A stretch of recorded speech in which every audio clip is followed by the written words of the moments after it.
አባት ማለት ብርታት ነው። አባት ማለት ጉልበት ነው። አባት ማለት ወኔ ነው። አባት ማለት የማይሰበር መከታ ማለት ነው። አባት ማለት የአጥንት ጀርባ ነው።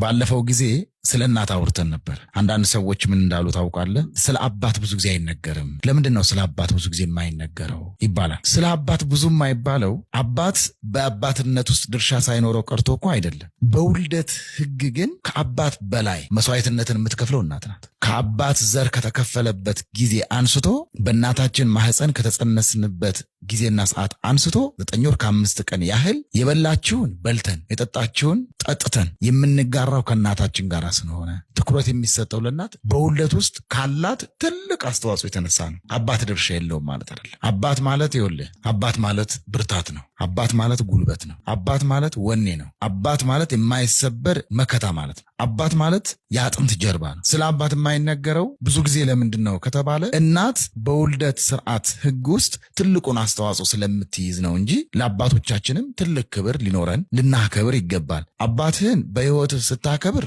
በሰው ዘንድ መደመጥን ታገኛለህ።